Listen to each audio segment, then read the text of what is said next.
আসসালামু আলাইকুম। ব্যাচেলারের সংসার চ্যানেল থেকে আজকে আপনাদের জন্য নিয়ে আসলাম নতুন একটা ভিডিও। এখানে পেঁপে দিয়ে ডিম বোনা করে দেখাবো।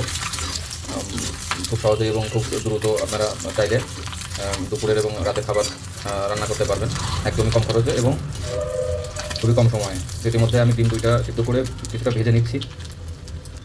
এখানে আদা কুচি, রসুন কুচি, পেঁয়াজ কুচি, মরিচ, কিছুটা পেঁপে কুচি করে রেখেছি। তো চলুন শুরু করা যাক পেঁপে দিয়ে ডিম বোনা। এর মধ্যে কড়াইতে তেল দিয়ে দিছি, পেঁয়াজ, রসুন কুচি, আদা দিয়ে দিলাম।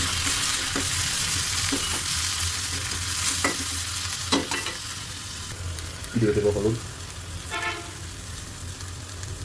দিয়ে দেবো কিছুটা মরিচের গুঁড়া,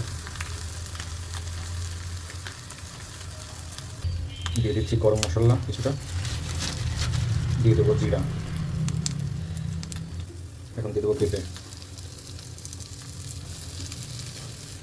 দিয়ে দেবো কাঁচামরিচ। এখন একটু ভালোভাবে নাড়াচাড়া করবো। তারপরে দিয়ে দেবো পরিমাণ মতো লবণ। একটু এটাকে সুন্দর করে মাখিয়ে নিতে হবে যেন পেঁপেটা ভালোভাবে সিদ্ধ হয়ে যায়। ভালোভাবে নাড়াচাড়া করার পরে পানি দিয়ে দেবো। সুন্দরভাবে পানি দিতেছি।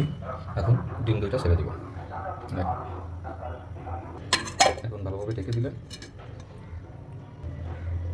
এটা কিছুক্ষণের মধ্যে হয়ে যাবে। ঝোলটাকে একটু শুকাই নিতে হবে শুধু। আপনারা চাইলে এইভাবে চেষ্টা করে দেখতে পারেন। খুবই সুন্দর সুস্বাদু ডিম বোনা হবে পেঁপে দিয়ে। পেঁপেটা দিলে স্বাদটা আরও বৃদ্ধি হয়। আলুর থেকে পেঁপে ভালো। সবসময় চেষ্টা করবেন আলুর কাজটা পেঁপে দিয়ে করতে। পেঁপে পুষ্টিকর এবং উপকারী। এই যে আমার পেঁপে দিয়ে ডিম ভুনা রেডি, এখন খাবো।